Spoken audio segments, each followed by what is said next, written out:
The river offered me a place to stay, not visit, but to live in her rhythm. This river witnessed me in my becoming. She witnessed me in many moments where, while I was living here, I would come to the river and talk to her, honestly, and ask for guidance because I felt like this river helped me manifest moving to the mountains. I swear this river remembers me. She welcomes me home. And so I'm not visiting when I come to the river. I'm coming back home. And it also is a coming back home to myself. There's been a lot to process on this trip, and a lot of it was not stuff that I was anticipating having to process. And I always feel very guided and held in the rhythm of this place. And it welcomes me in this way. Create the space you need to work through what's coming up, because that is exactly how you're going to get to where you're going next. I'm not back here by coincidence. I'm back here by blessing, and it's a full circle. I also went to visit my old property, and my dog is buried there, and I wanted to see the work that the new owners are doing and just visit the land. The land and this river and my favorite hike, Jack's River, where I filmed something for you all yesterday, but the sound didn't work. Had a very clear message to me. It's realizing there was a bit of a shedding I needed to do. And I saw the snake, and, symbolism is just never lost on me. I have been building my business, building all these things, and I am working people through this process of awareness and understanding that vision without embodiment is just a fantasy, and embodiment without vision is stagnation. And I realized that there's a lot of things that I have fallen into in terms of patterns. Sometimes it takes the stillness of nature for you to see it. Much like in nature, if you want to witness the just absolute awe, which I have so far seen a family of beavers, Mersinger's duck family with its babies, some geese parties, some osprey pairs, fishing, catching fish, eating fish. I think they were doing a little mating ritual. One of the ospreys just sat and watched the goose party. So all of this happens. You see all of it when you get still, when you sit. Only time you get to see nature's rhythm is you're actually sitting and observing in awareness. Well, it's the same with us. And being in the mountains, I have very little internet, very little service, and I love Jack's River because you drive 3 miles up a Forest Service road. The people you're seeing up there are just genuinely dedicated to being in the middle of nowhere, because it takes a lot of effort to get there. And then you hike 2 miles in, and all of a sudden you're at this pristine, gorgeous river where I didn't see a single human soul, and it was amazing. No service, no internet, no connection to the outside world, no distractions. So, much like the gift of sitting in nature allows you to see all of these nature sightings that I've been writing poems about all day, it also lets you see things within yourself that isn't working and that you need to shed. My healing was very much so hiking and sitting still, observing nature. And a lot of writing, a lot of allowing myself to feel all the feelings, a lot of art. But the two main components that were involved with this place was hiking. And a lot of it was pushing myself past my comfort zone. I hadn't been active outside of lifting a man and doing wound care, but I would go on these long hikes, and it wasn't just to exercise, it was to build the capacity of being alone with the thoughts, with the feelings, with everything coming up. It was meeting my edges, getting to see beautiful sights, having to catch my breath, having to look things in the eyes, because when you're in the middle of the woods, it's just you and the birds and the trees and your thoughts and your feelings. This place is very much so there's a duck right there. I wish you guys could see it. Come get in the frame. This place is very much so my compass to keep moving forward and to keep accessing more capacity, not just now for the healing, but now for the joy and for things to get big. So I know what you're thinking. You're like, Hope, you just mentioned that you were, oh, I'm so distracted by birds. Okay.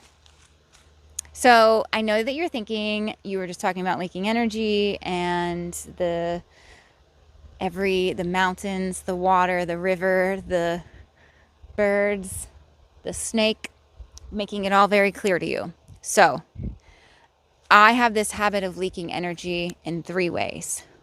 First way is my phone. I'm way too accessible to my phone, mostly because I'm always like, is it a client? Is somebody buying one of my things that I'm offering? And I feel like I need to check every text. I need to respond to every email. And I am going to be implementing a lot of time blocking in order to manage the way in which my phone has me in its grips, because we all know the phone, once you're on it for one thing, you're like, oh, well, I might as well check this, and then this, and then this, and then this, and before you know it, you've wasted 30 minutes. Golly gee, that wasn't the point of being here. That's number 1. Number 2, if I don't have a full day of clients and I don't actually set the vision for my day, embodiment without vision equals stagnation. I'm often, what do I do? What am I supposed to be doing? What am I doing? And then I will pull towards whatever calls my attention in that moment. None of it's really productive because I'm starting 20 different things, never really completing any of them, giving my full attention to any of them.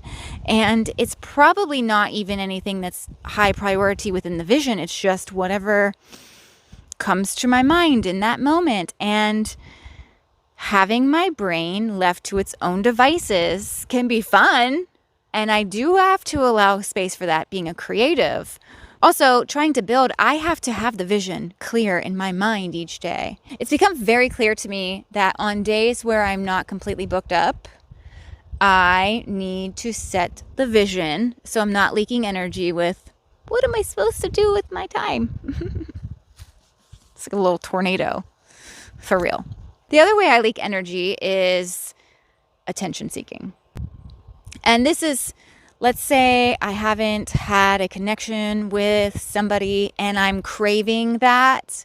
I'll just like reach into my phone and go to A, B, C, D, F, G and seek it. Sit in the discomfort of not always having plans. Sit in the discomfort of your own presence and your own longing, and give yourself what you need.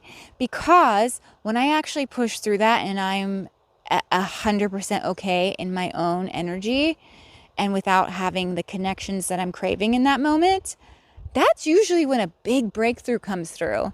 I've done my best writing when I've actually allowed myself to sit in that discomfort instead of seeking whatever attention I was craving. This is another way that I think awareness is important. Do you know the difference between being uncomfortable in needing to build capacity to sit in it versus being uncomfortable, and that's your intuition being like, this situation is bad for you, get out? This is how I differentiate. And this is all brought on by my awareness.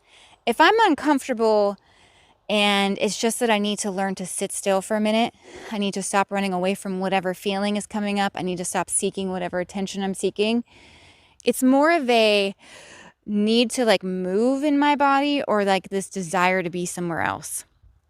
It's not panic. However, if I am feeling like this situation is bad for me and I need to get out of it, discomfort, I start to feel a little panicky. And panicky is beyond just don't want to sit still. Like panicky is beyond I just want somebody to talk to me. Panicky is I don't feel safe in my body or in this situation and I need to remove myself. This is why self-awareness is so important, because we're all kind of often running away from things we need to sit in. I mean, outside of just building capacity, learning to sit in moments that are uncomfortable and not disassociate and not purposely check out too, really is how I've learned to be able to regulate and remain in things. And that's where the growth comes from, but that's also where I can tell the differentiation. Nature is my mirror. And when I match her pace, she shows me what really matters. The softness of the light through the trees, petal-like, and its quiet delight. The bird song offering its morning hymns. This sacred cadence of life.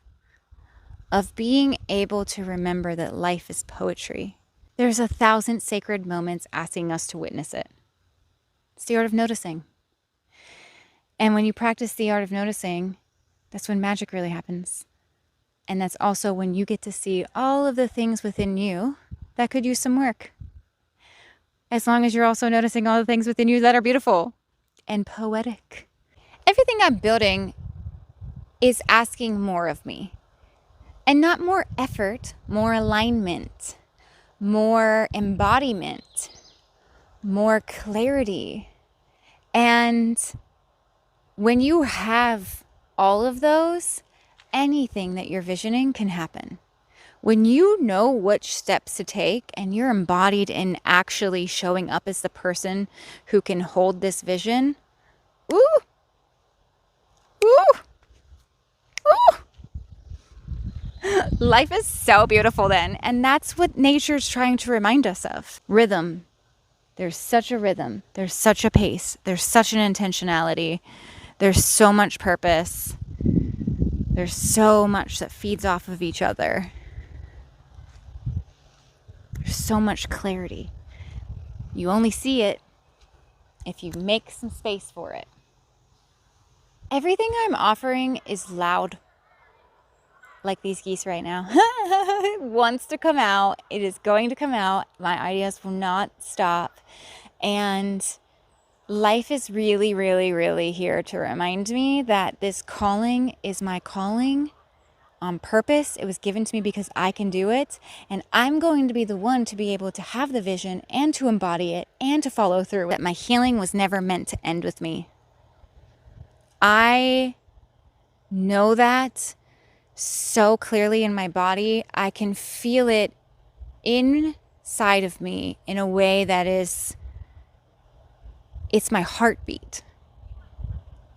It's why these ideas keep coming to me. It's why I know I need to build, and it's why I need to make sure I am living so embodied and clear and keeping my eye on the vision.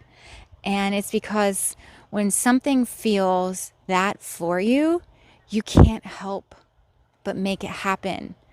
And nature is conspiring with me to make it happen. I swear to you, every time I come, I am more and more of a believer in the way in which nature wants to support us to be our best versions. Because the way in which I get communicated to by these trees and rivers and birds and all of the things coming and giving me messages, I mean, you can't make it up. My first trip to this very river, whenever I asked its current to bring me where I was going next, and it brought me here, I saw the beaver.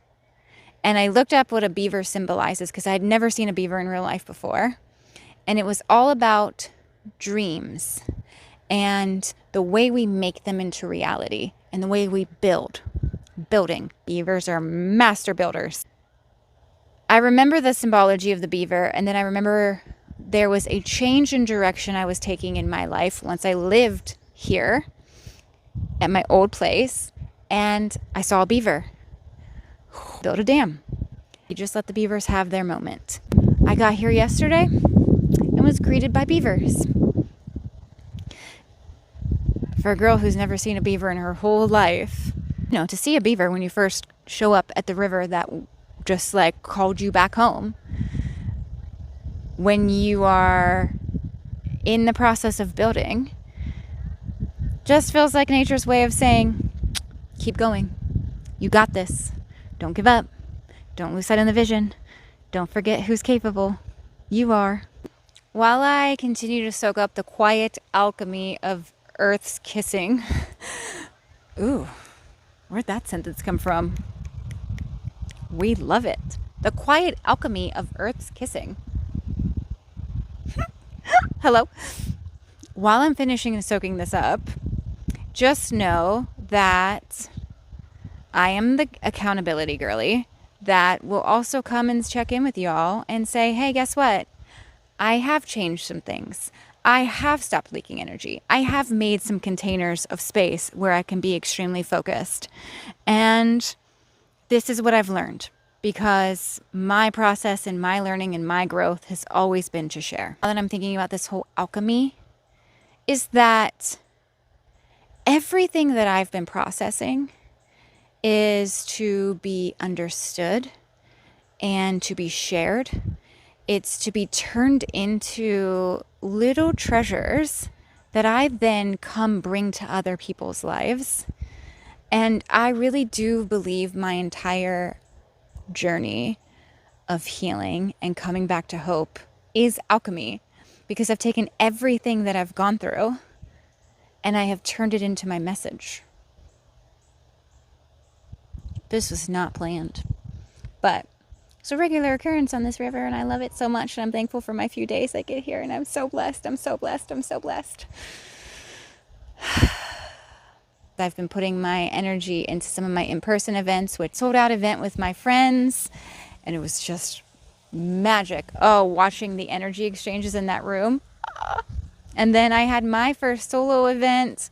Some very beautiful souls came, and it was so cool to watch them go through the process I curated for them.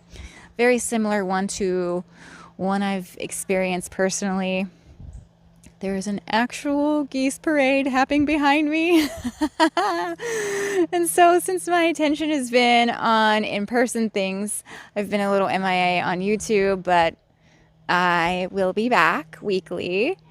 I have a lot of fresh ideas, a lot of new offerings, and a lot of inspiration that I will be continuing to integrate from here.